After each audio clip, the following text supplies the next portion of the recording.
Welcome to the Yahweh Productions podcast. I'm your host Keegan Park, along with my co-host Hunter Miller. How you doing today? What up? I'm doing good, man. How about yourself? Pretty good, pretty good. Today we're going to be discussing some biblical topics. So All right. this is basically saying why people and demons love the darkness so much. So do you just want to give us a your take on this? Okay, so people and demons like the darkness basically because the dark is where most people cannot see. You can't see in the dark. Mhm. That's why you like to do these bad things, sinful things around darkness because you won't have, I guess, witnesses, so to speak. Kind of keeps it confidential between you and yourself. Yeah, and I feel like on that, um, there's so much things that can be going on in the dark that no one else knows about.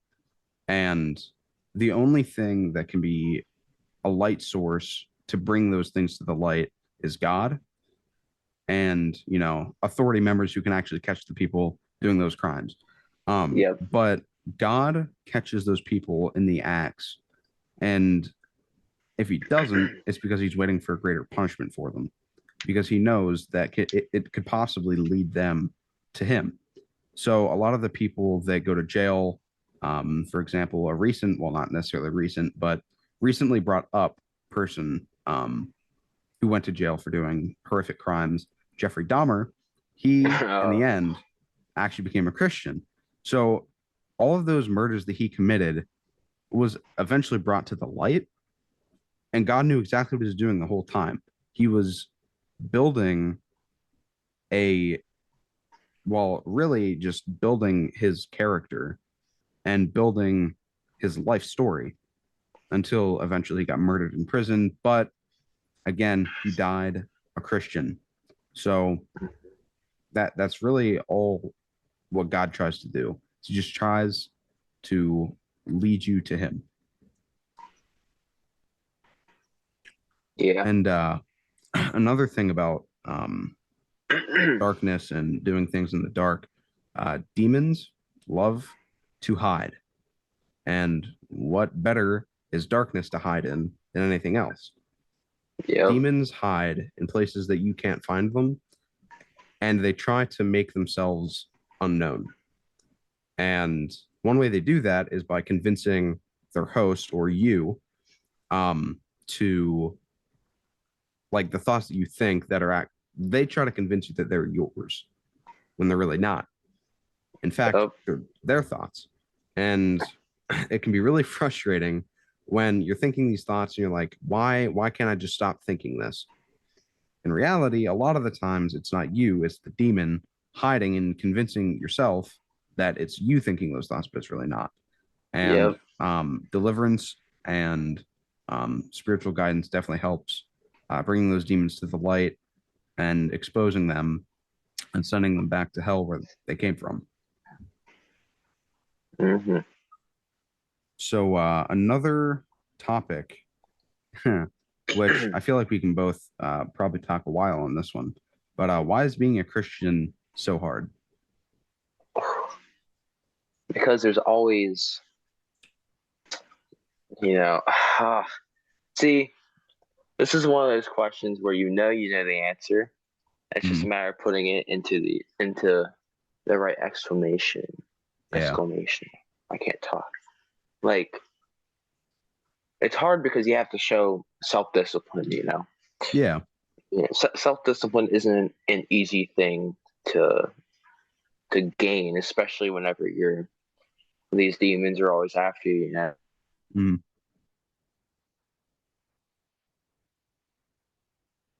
Oh, I think we're frozen. Oh no,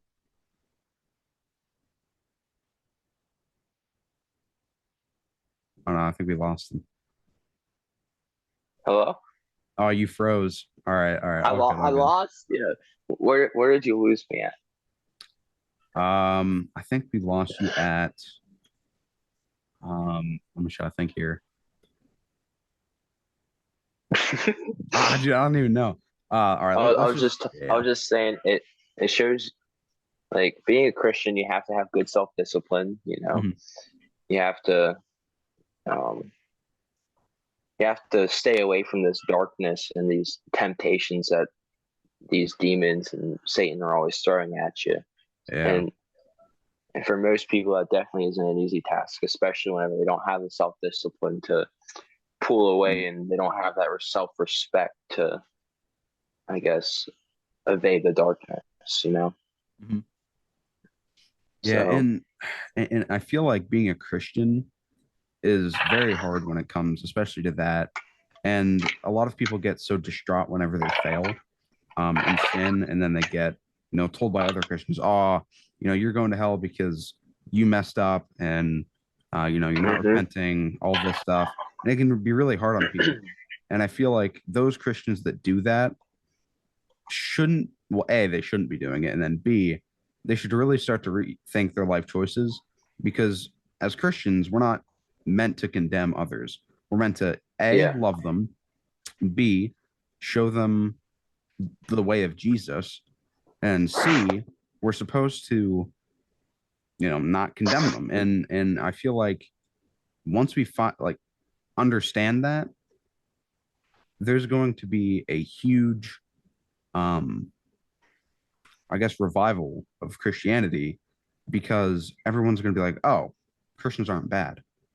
I would, oh, I'd love to be a Christian because they're not mean. They're not, they're not scary. They're not condemning, all these things. of And course. I feel like once people start to realize that, and we start to act like Jesus, we're going to have so many more people become Christians.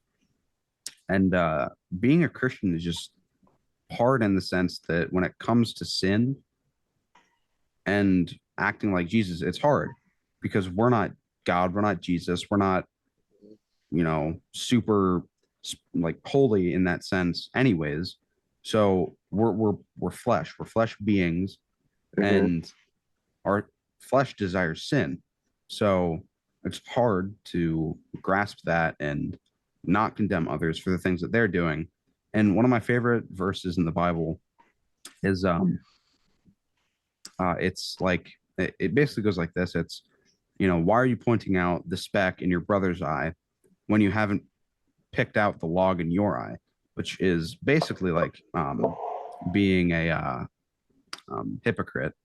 That's Yep. basically what that is saying. Yep. And that's why I love that verse, because a lot of the new age Christians are exactly like that.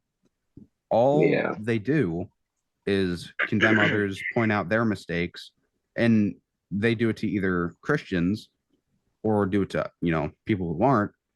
And then Yeah. all that does is just have the people that they're talking to like that stray away from God. And that is not what we want to do. We want to lead others to Christ, not lead them away from him. So, And one yeah. thing I want to point out is like you said before, it doesn't necessarily matter how Oh, we froze again. No. we carry ourselves. Doesn't matter if Oh. like um Mm. oh wait, you back? Yep. Yep. Hello? Oh, we're good. We're good. We're good. Okay. Okay. So I guess it as a Christian, Mhm. doesn't matter if like how do I put this? Let's say we're all humans. Part of being human is trying to understand the fact that doesn't matter what we do, we still always fall short of God's glory. Mhm. But this is the beautiful thing about it is that like he still loves us. He's always going to forgive us. And let me think. I'm really trying to put together words here, but I'm just kind Mhm. I think what you're but trying to go with is like, no matter how many times we mess up, God's always going to be right there to yes. forgive us. And um, as long as we ask for that forgiveness, he'll always give it to us, because he knows that we are not him. We can't Hmm. be him. Can't be that perfect person. Exactly. And Yeah. it's hard sometimes because we think, oh man, I messed up. There's no way I can get back from this. But I feel like the quicker we get back up from falling in sin, the quicker and the easier it will be to um the quicker and easier it'll be to just get back up and keep going. Be like, all right, God forgave me.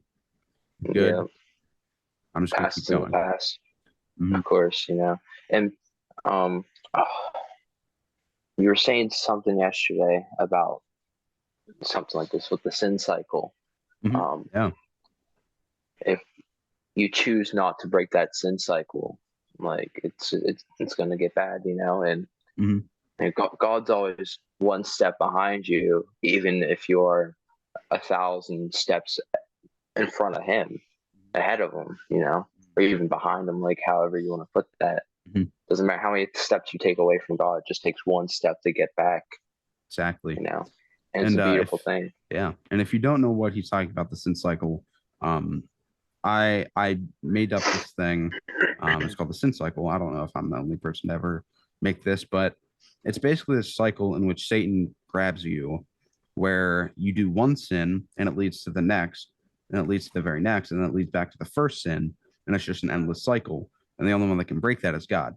So an example of that is, say, someone died, and you have, depression. The only way you can cure that is by, alcohol, smoking, drugs, whatever. Then you abuse that, and then you start doing other things like like acting out on your anger, and then the only way you can suppress that anger is by giving into lust or sex, porn, whatever. And then because you give into that, you're like, oh well, this sucks. Then you're down, then you're back to depression. Then you cure that depression with those substances, and it's just an endless cycle. So that's what the sin cycle is. And I And that's think, just one example.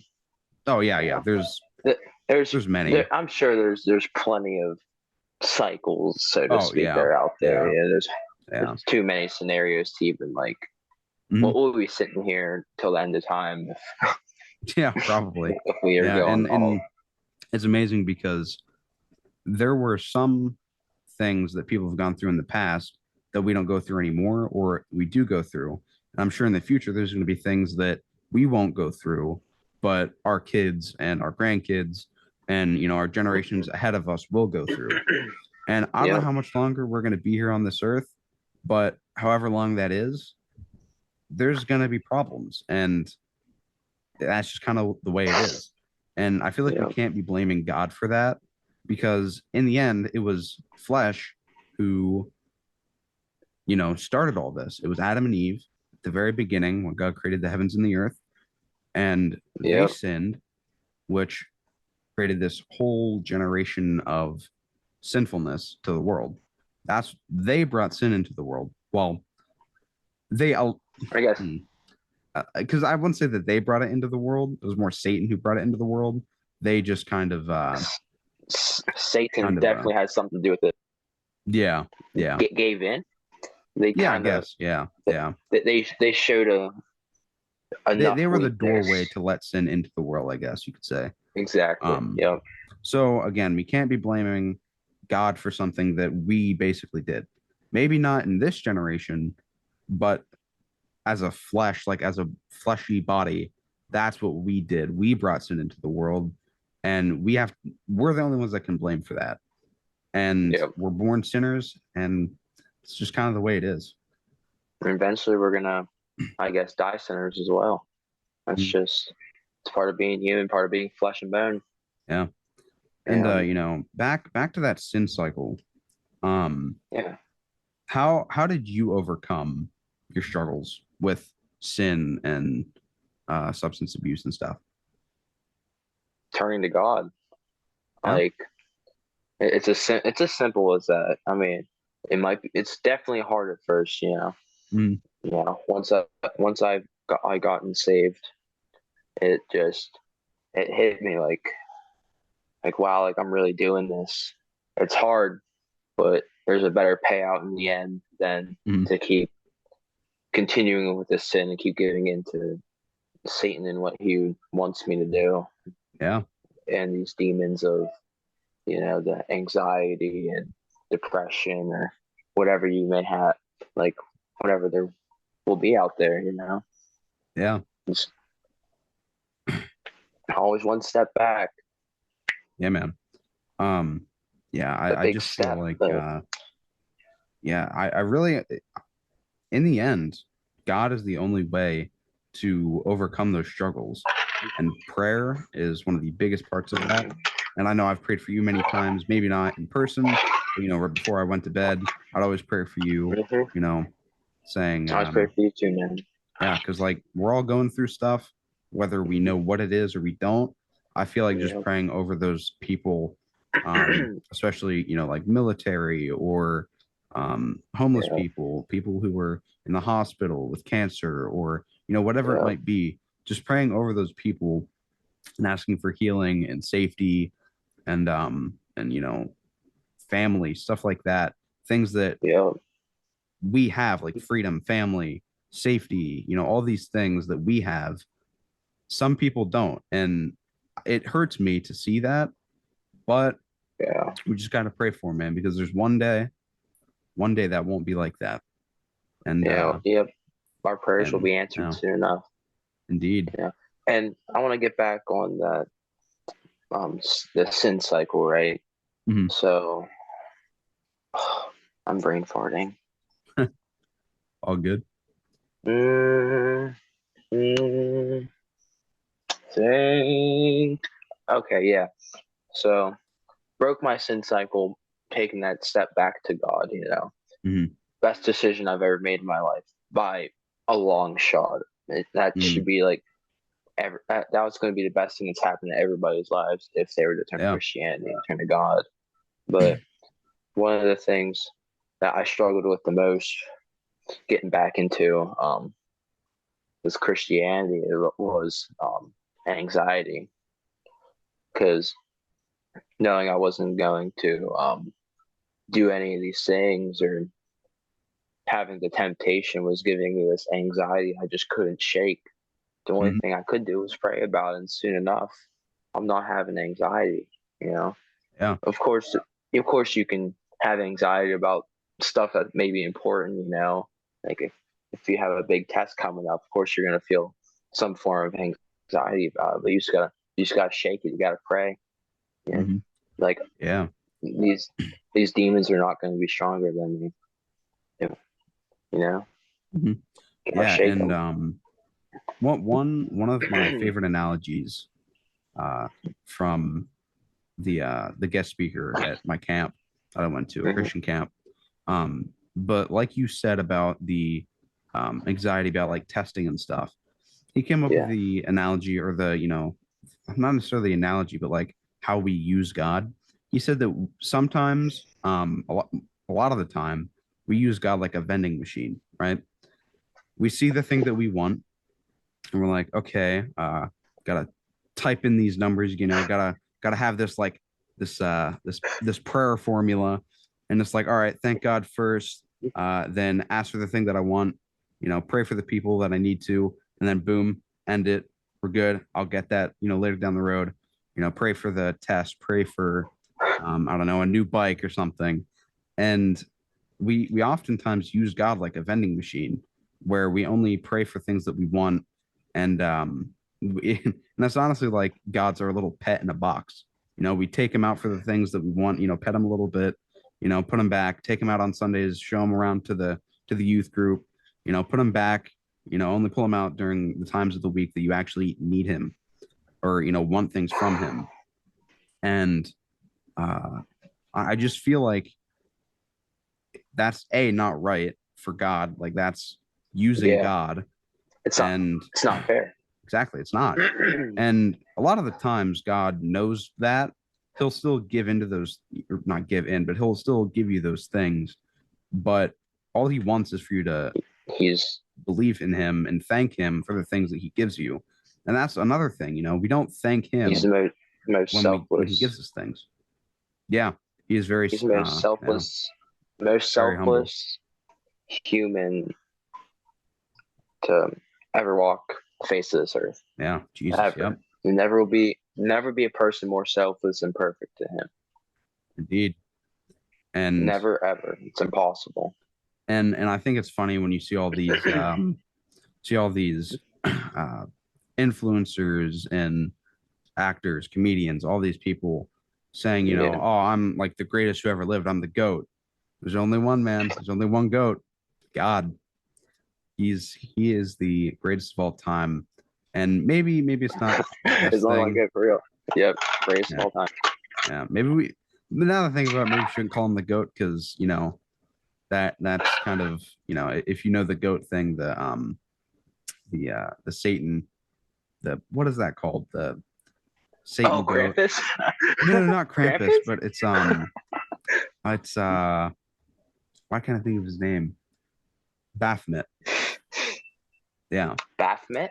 Yeah. It's Oh. the satanic goat Baphomet. thingy. Yeah, it's weird. But anyways, again, Yeah. God is the greatest of all time, and no one can match up to that. Not a single Of course not. human being, not a single thing in hell, nothing. Nothing other Nope. than God. Not even the angels can match to God's power No. and Nope. his humility and his humbleness, all of that, his grace. They can't match that. And Never it ever. sucks, but it just happens. It is what it is. You know. He died Yeah. a perfect person. He sacrificed all he had on the earth. His life. Hmm. He sacrificed his life for our sin. And and back to like the whole vending machine thing. Yeah, he's Hmm. gonna lose his life for our sins, and we're just gonna use them for the things we want. Yeah. All right. That is all I have for this podcast. Sorry it's a bit short. I will try to lengthen it up a little bit. But if you thought that this was good, leave a like down below. Be sure to subscribe to my YouTube channel. And yeah, Down down there. below. And also, if you want to hit the bell notification to be notified on when I post, do Ding that. ding. And yeah, I will see you guys later. Peace out. Peace out. God bless.